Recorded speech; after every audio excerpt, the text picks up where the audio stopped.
सो अब हम बात करेंगे जीआई मोटिलिटी की। डाइजेशन एंड एब्जॉर्प्शन हमने देख लिया बाकियों का, तो हम बात करते हैं सबसे पहले वीआईपी हार्मोन के बारे में। वीआईपी हार्मोन के 3 फंक्शंस इंपॉर्टेंट है जो कि वो यहाँ लिखे हैं। पहला है कि it increases the relaxation of the GI है, पूरा जो ल्यूमन है, पूरा जो जीआई आपका, उसको क्या हेल्प करता है, रिलैक्सेशन में हेल्प करता है, डायलेशन में हेल्प करता है उसको, ठीक है, सारे स्फिंक्टर्स को रिलैक्स कर देगा, पूरी ल्यूमन को रिलैक्स करने में हेल्प करता है, ठीक है। दूसरा फंक्शन है इट इंक्रीजेज द सिक्रीशन, जितने भी जहाँ भी ग्लैंडुलर सिक्रीशन है सबको इंक्रीज कर देता है। तीसरा है इट डिक्रीजेज या इट इनहिबिट्स द एब्जॉर्प्शन, तो डायलेशन कर देगा, रिलैक्सेशन कर देगा, सिक्रीशंस को बढ़ा देगा, सारी सिक्रीशंस रिलीज हो जाएंगी, प्लस ये कुछ भी एब्जॉर्ब नहीं करवाने देता है, ठीक है। तो इसलिए लिखा है कि it inhibits the absorption. In 3 function के बेसिस पे हम पढ़ते हैं कि क्या होएगा अगर एक हमारे पास ट्यूमर हो जाता है वीआईपीओमा हो जाता है, मतलब इसका एक इस जो ये सेल्स ये प्रोड्यूस कर रहे हैं वीआईपी, उसका ट्यूमर हो जाए तो उन सेल्स में ट्यूमर को हम बोल देते हैं वीआईपीओमा। उसकी वजह से क्या हो जाता है, इलेक्ट्रोलाइट लूज हो जाएंगे क्योंकि कुछ भी क्या नहीं हो रहा है, एब्जॉर्ब नहीं हो रहा है, प्लस डायरिया हो जाएगा, हमें वाटर का लॉस हो जाएगा, ठीक है। तो हम इसको क्या बोलते हैं, WDHA, watery diarrhoea hypochloraemic acidosis, क्योंकि ये सारी सिक्रीशंस को इंक्रीज़ कर देगा तो जीआई में सारी सिक्रीशंस आ जाएंगी एंड कुछ भी एब्जॉर्ब नहीं होएगा, जिसकी वजह से बहुत ही वाटरी डायरिया रिलीज़ होएगा बॉडी से, ठीक है। तो वीआईपीओमा में आपको WDHA देखने को मिलता है, बहुत ज़्यादा वाटरी लॉस डायरिया हो जाएगा, साथ में इलेक्ट्रोलाइट का भी लॉस होता है क्योंकि कुछ भी एब्जॉर्ब नहीं हो रहा है। दूसरा ट्यूमर है हमारे पास गैस्ट्रिनोमा है। ये कौन सा ट्यूमर है, गैस्ट्रिन प्रोड्यूसिंग सेल्स है जो जी सेल्स है उनका ट्यूमर। इसी का दूसरा नाम क्या है, ज़ोलिंगर एलिसन सिंड्रोम, ओके। तो ये इस वाले ट्यूमर में क्या होगा, इसमें हो जाता है आपका watery diarrhoea plus duodenal ulcer. अब गैस्ट्रिन ज़्यादा रिलीज हो रहा है, गैस्ट्रिन क्या कर रहा था, it was increasing the acidic secretion, तो स्टमक में ज़्यादा एसिड प्रोड्यूस होएगा तो जिसकी वजह से ड्यूडेनल अल्सर हो जाएगा, प्लस गैस्ट्रिन क्या कर देता है, सिक्रीशंस बढ़ा देता है सिमिलरली, तो watery diarrhoea with duodenal ulcers gastrinoma का फीचर है। फिर अभी हम ये चीज़ हमने देख ली कि SGLT जो चैनल होता है वो एपिकल साइड होता है एंड ग्लूट होता है वो बेजोलेटरल साइड होता है, एब्जॉर्प्शन जब होती है। थर्ड लाइन है कि slow waves generated by interstitial cells of कहाल। अब जैसे कि हमने हर ऑर्गन में देखा था, हमने देखा था कि हार्ट में आपके पास पेसमेकर कौन है, एसए नोड, ठीक है। सिमिलरली बॉजिंगर कॉम्प्लेक्स है जो ब्रेन में, वो रेस्पायरेटरी का पेसमेकर है। तो पेसमेकर किन्हें कहते हैं, जो कि कॉन्ट्रैक्शन, इनवॉलेंट्री कॉन्ट्रैक्शन को क्या करता है, अपने एक स्पीड पे चालू रखता है। तो ऐसे ही जीआई में भी मोटिलिटी देखने को मिलती है हमें, तो उसका पेसमेकर कौन है, इंटरस्टिशियल सेल्स ऑफ कहाल। ये जो सेल्स होते हैं ये क्या करते हैं, स्लो वेव जनरेट करते हैं, पूरी थ्रू आउट जीआई क्या एक स्लो वेव जनरेट होती रहती है। तो इसकी लोकेशन कहाँ होती है, mid body of the stomach, ठीक है। इंटरस्टिशियल सेल्स ऑफ कहाल कहाँ प्रेजेंट होते हैं, स्टमक में प्रेजेंट होते हैं, और ये हमेशा एक पेस मेकर का काम करते हैं जो कि पूरी जीआई में क्या करते हैं, एक पेरिस्टल्सिस, एक मोटिलिटी मेंटेन रखते हैं। जिस्ट एक ट्यूमर है जो कि इंटरस्टिशियल सेल्स ऑफ कहाल का ट्यूमर होता है, ठीक है। अब हमने देखा था कि किसी भी पेसमेकर को स्टिमुलेट होने के लिए एक एक्शन पोटेंशियल चाहिए होता है। हमने देखा था ऐसे नोड का एक्शन पोटेंशियल ऐसे ऐसे फॉर्म हो रहा था। फिर हमने देखा था कि इसमें कुछ इन्फ्लक्स हो रहा था आयंस का, यहाँ से इफ्लक्स हो रहा था आयंस का, हमने ऐसे नोड में देखा था। ऐसे ही जो गट है हमारी जीआई है, उसके लिए कौन सा इन्फ्लक्स चाहिएगा, कैल्शियम का इन्फ्लक्स चाहिएगा, जिसकी वजह से वो डिपोलराइजेशन हुई। तो सभी में याद रखना किस किस में कौन सा इन्फ्लक्स होता है डिपोलराइजेशन के लिए। तो जीआई की मोटिलिटी के लिए कैल्शियम का इन्फ्लक्स चाहिए इंटरस्टिशियल सेल्स ऑफ कहाल में। अब स्मॉल इंटेस्टाइन में ड्यूडेनम है जो it shows the highest motility, 12 oscillation पर मिनट शो करता है। हमने मोटिलिटी देखी ना कि ऐसे कॉन्ट्रैक्ट करती रहती है हमारी पूरी जीआई, तो सबसे ज़्यादा मोटिलिटी 1 मिनट में 12 बार कॉन्ट्रैक्शन कौन शो करता है, ड्यूडेनम में सबसे ज़्यादा मोटिलिटी होती है। एंड अगर लार्ज इंटेस्टाइन में देखें तो सिग्मोइड कोलोन में सबसे ज़्यादा मोटिलिटी होती है, ठीक है। अब मोटिलिटी से क्वेश्चन आते हैं, तो सबसे पहले जो मोटिलिटी है वो उसे क्या कहते हैं हम, पेरिस्टल्सिस, जो कि हमें ईसोफेगस में, स्टमक में मेनली देखने को थ्रू आउट जीआई देखने को मिलती है, बट हम ईसोफेगस में पढ़ते हैं उसको। इसका क्या ये कैसे काम करते हैं पेरिस्टल्सिस? पेरिस्टल्सिस का मतलब है खाने को नीचे एक जगह से दूसरी जगह पहुंचाना। तो पेरिस्टल्सिस कैसे करती है? इसमें हमारे पास दो सेगमेंट होते हैं, एक कॉन्ट्रैक्टिंग सेगमेंट होता है, एक रिलैक्सिंग सेगमेंट होता है। अगर आपके पास खाना यहाँ है तो इस खाने को आगे धक्का मारने के लिए इस वाले पार्ट को क्या करना पड़ेगा? कंप्रेस होना पड़ेगा, और अगले वाले पार्ट को क्या होना पड़ेगा? डायलेट होना पड़ेगा, जिसकी वजह से खाना यहाँ से धक्का मार के आगे चला जाएगा। अब जब खाना यहाँ आ जाएगा तो इस वाले पार्ट को डायलेट होना पड़ेगा, और अगले पार्ट को इस वाले पार्ट को कॉन्ट्रैक्ट होना पड़ेगा, अगले वाले पार्ट को डायलेट होने पड़ेगा। तो ये वाला खाना भी इस धक्के की वजह से आगे चला जाएगा। तो ये खाने को आगे धक्का मारने का तरीका है, जिसको हम क्या बोलते हैं? पेरिस्टल्सिस। ये ऐसे काम करता है। तो ईसोफेगस में खाना, स्टमक में खाना एक जगह से दूसरी जगह इसी तरीके पहुंचता है। तो एक कॉन्ट्रैक्टिंग सेगमेंट होता है जो उसको धक्का मारा होता है अंदर की तरफ। तो जो कॉन्ट्रैक्शन होता है इस पार्ट में, ये किन हार्मोन से, किन न्यूरोट्रांसमीटर की वजह से होता है? तो कॉन्ट्रैक्शन हो रही है इस वाले पार्ट में एसिटाइलकोलिन एंड सब्सटेंस पी की वजह से। अगले सेगमेंट में जहाँ खाना जाना है वो कॉन्ट्रैक्ट उस पार्ट को डायलेट होना पड़ेगा, तभी तो वहाँ स्पेस होएगी और खाना धक्के से आगे चला जाएगा। उसको बोलते हैं रिलैक्सिंग सेगमेंट। और रिलैक्सिंग सेगमेंट में आपके पास NO एंड VIP होना चाहिए, ताकि ये वाला पार्ट डायलेट हो जाए आपका। VIP हमने देखा था ऊपर, इसके 3 फंक्शन में एक फंक्शन VIP का था रिलैक्सेशन। सिमिलरली NO तो ब्लड वेसल्स में भी डायलेशन करता है, तो GI में भी आपको याद रखना है कि ये डायलेशन रिलैक्सेशन करेगा। तो ये दोनों हैं जो कि रिलैक्स करते हैं, एसिटाइलकोलिन सब्सटेंस भी हैं जो कि कॉन्ट्रैक्ट करते हैं। इस बार के पेपर में ये वाला क्वेश्चन था, कौन से न्यूरोट्रांसमीटर रिलैक्सेशन में हेल्प करते हैं GI में? तो NO एंड VIP याद रखना है कि ये दोनों रिलैक्सेशन में हेल्प करते हैं, एसिटाइलकोलिन सब्सटेंस भी कॉन्ट्रैक्शन में हेल्प करते हैं। एक इस पूरे सिस्टम की वजह से खाना अपने तरफ आगे आगे प्रोपेल होता रहता है, धक्के से आगे आगे जाता रहता है। इसको क्या बोलेंगे हम? Peristalsis. So peristalsis is initiated by local stretch of the food. तो इसका स्टिमुलस क्या है? जैसे खाना यहाँ पे आया तो ये वाला पार्ट अपने आप थोड़ा सा स्ट्रेच हो जाएगा खाने की वजह से।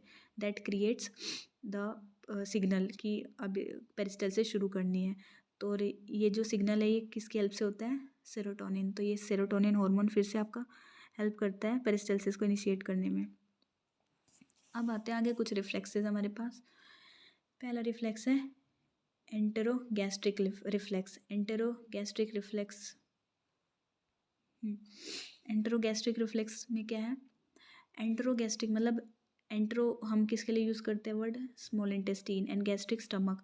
सो स्मॉल इंटेस्टीन से कुछ मैसेज जाएगा स्टमक के लिए, और वो कुछ कहना चाहेगा। क्या कहना चाहेगा? जैसे ही आपके पास खाना, carbohydrate, protein and fats, acid कहाँ आता है? ड्यूडेनम में आता है। तो ड्यूडेनम क्या सिग्नल भेजता है? स्टमक को सिग्नल भेजता है कि भाई मेरे पास बहुत सारा खाना आ चुका है, तो अभी अपनी गैस्ट्रिक एम्पटिंग को बंद कर, ताकि मेरे पास बर्डन ना पड़े। तो स्मॉल इंटेस्टीन स्टमक को मैसेज भेजिए कि मेरे पास बहुत सारा खाना आ चुका है, ऊपर से नीचे और खाना मत भेज नीचे की तरफ, जिसकी वजह से गैस्ट्रिक एम्पटिंग अब कम हो जाएगी, डिले हो जाएगी, और खाना ड्यूडेनम की तरफ नहीं जाएगा। ठीक है। So presence of carbohydrate, protein and fat, acid and hyperosmolar substance in the duodenum में आ गया। अब it sends negative signal to decrease the gastric emptying. ऊपर सिग्नल भेजेगा नेगेटिव मतलब कम करने के लिए, कि भाई अपनी गैस्ट्रिक एम्पटिंग कम कर। तो ये रिफ्लेक्स हो गया एंटेरोगैस्ट्रिक रिफ्लेक्स। एक दूसरा रिफ्लेक्स है गैस्ट्रोकोलिक रिफ्लेक्स। गैस्ट्रो मतलब स्टमक, कोलिक मतलब होता है लार्ज इंटेस्टाइन, कोलोन। तो अब ये सिग्नल जाता है स्टमक से कोलोन की तरफ, जो क्या कहता है? इस रिफ्लेक्स में क्या है? डिफिकेशन फॉलोइंग अ मील। जैसे ही पेट में खाना आता है तो स्टमक सिग्नल भेजता है कोलोन को कि नया खाना आने वाला है, अपने अंदर जो खाना है उसको बाहर निकालो। तो जैसे ही इंसान पेट में खाना लेता है, मतलब खाना खाता है, तो तुरंत कोलोन खाली होने की ट्राई करता है, मतलब डिफिकेशन होता है। तो जैसे ही पेट में खाना आया, डिफिकेशन का सिग्नल जनरेट होता है, तो इंसान तुरंत खाने के बाद डिफिकेशन के लिए भागता है। तो ये है गैस्ट्रोकोलिक। पेट में खाने आते ही कोलोन को सिग्नल जाता है कि डिफिकेट कर, गैस्ट्रोकोलिक रिफ्लेक्स। ये था एंटेरोगैस्ट्रिक रिफ्लेक्स। अच्छा, तो ये दो रिफ्लेक्स हमने देख लिए। हमने पेरिस्टल्सिस का मैकेनिज्म देखा। एक और मैकेनिज्म है स्मॉल इंटेस्टीन की मोटिलिटी में, ठीक है, जिसको बोलते हैं सेगमेंटेशन। सेगमेंटेशन का मतलब होता है कि जब स्मॉल इंटेस्टीन में खाना होता है किसी एक पार्ट में, तो उसके पहले वाला proximal segment and distal segment दोनों ही कॉन्ट्रैक्ट करता है। अब ये उल्टा है, ऊपर वाले से। ऊपर वाले में क्या था कि अगर खाना एक सेगमेंट में है तो उससे पहले वाला सेगमेंट या तो या क्या करेगा, डायलेट, एंड जो डिस्टल सेगमेंट है वो क्या करेगा, कॉन्ट्रैक्ट, ताकि खाना आगे प्रोपेल हो। लेकिन स्मॉल इंटेस्टाइन में हमें प्रोपेल नहीं करना है, हम चाहते हैं कि ये जो फूड है ये काफ़ी टाइम तक इसी पार्ट में पड़ा रहे, ताकि इसमें से अच्छे से एब्जॉर्प्शन हो जाए, सफिशिएंट टाइम मिल जाए इस म्यूकोजा को इसमें से सब कुछ एब्जॉर्ब करने का। तो ये प्रॉक्सिमल एंड डिस्टल पार्ट दोनों कॉन्ट्रैक्ट हो जाते हैं, ताकि ये सामान फूड मटेरियल है जो भी, ये इसको सफिशिएंट टाइम मिल जाए इस जगह पे रहने के लिए, और ये आगे ना प्रोपेल हो। तो इसको बोलते हैं सेगमेंटेशन। सिमिलरली जो अगला पार्ट है वो भी थोड़े टाइम के लिए वहीं पड़ा रहेगा, उसका प्रॉक्सिमल एंड डिस्टल दोनों ही कॉन्ट्रैक्ट करके रखेगा। तो स्मॉल इंटेस्टाइन में आपको सेगमेंटेशन देखने को मिलता है, एंड सेगमेंटेशन सिर्फ और सिर्फ स्मॉल इंटेस्टाइन में होती है, ठीक है। अब जो इंसुलिन हार्मोन है that increases the small intestine की मोटिलिटी को, ये एक स्टेटमेंट थी, ठीक है।